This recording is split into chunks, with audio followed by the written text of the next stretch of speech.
Imagine you are sitting in an airplane, 24,000 feet above the sparkling blue waters of the Pacific. You've just unbuckled your seatbelt to get comfortable for the short flight. You're sipping a cool drink, watching the clouds drift by. Suddenly, there is a deafening bang. In the blink of an eye, the ceiling above your head is gone. There is no roof, no overhead bins, just the vast, terrifying, open sky. You are sitting in a chair, traveling 500 miles per hour, held in place by nothing but a thin strap of fabric, while the freezing wind tries to rip you out of your seat. This isn't a nightmare. It was the reality for the passengers of Aloha Airlines Flight 243.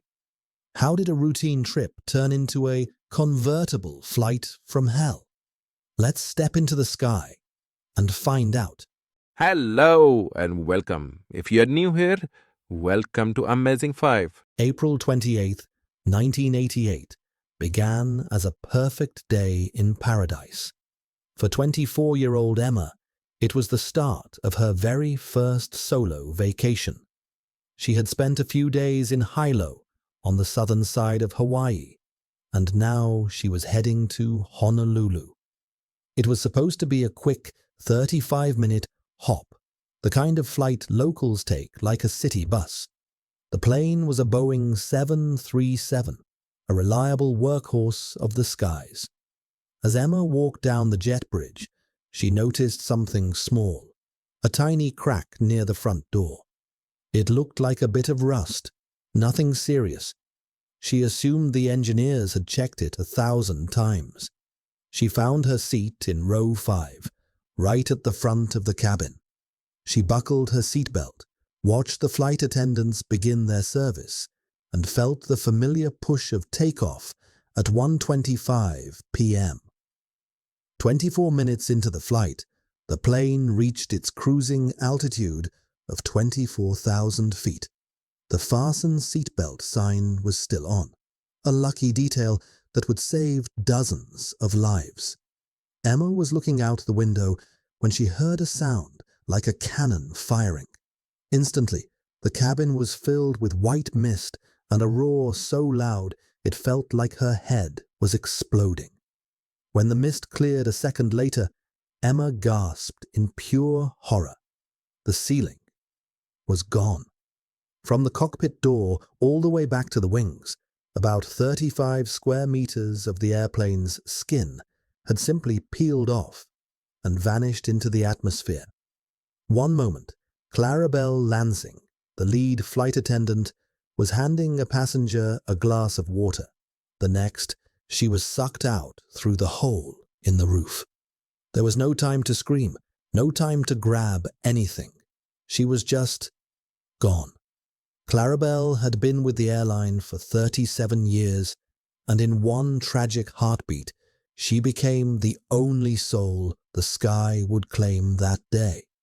At that height, the air is nearly impossible to breathe. It is a condition called hypoxia. If your brain doesn't get enough oxygen, you pass out in less than a minute. Added to the thin air was the bone-chilling cold. -40 degrees Celsius.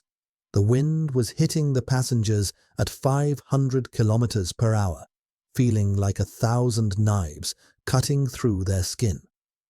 In the cockpit, Captain Robert Schornsteimer and co-pilot Mimi Tompkins felt the plane lurch.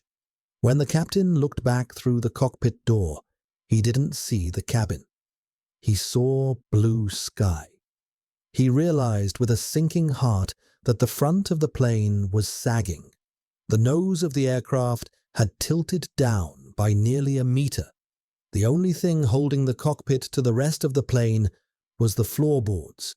If the floor snapped, the pilots would break away from the passengers, and everyone would fall to their deaths. The pilots had to act instantly.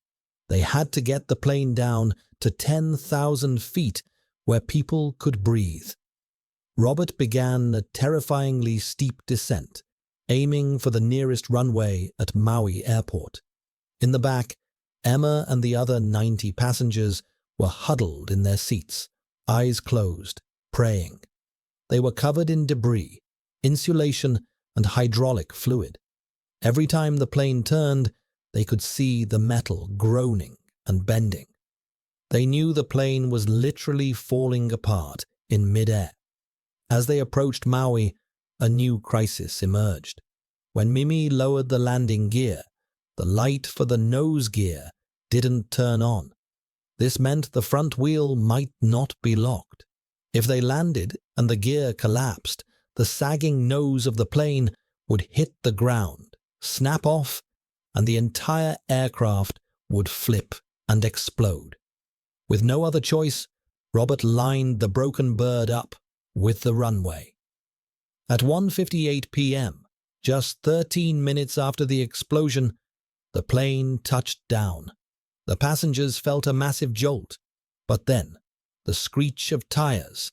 The landing gear held. The convertible plane had reached the ground. When the engines finally died, the silence was overwhelming.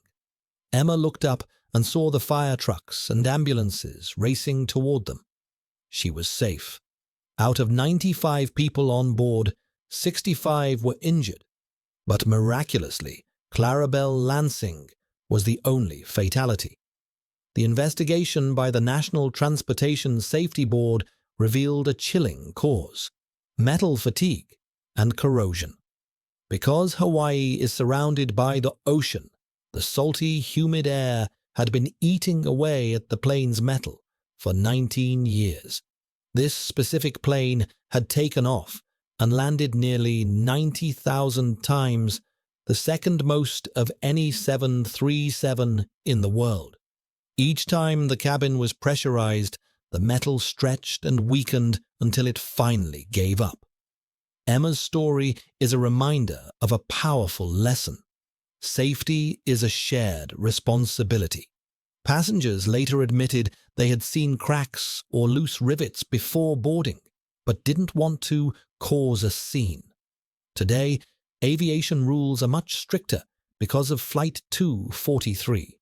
We learned that the smallest crack, ignored for too long, can rip the sky wide open. The next time you fly, remember the miracle of Maui, and never take for granted the thin layer of metal that stands between you and the infinite blue.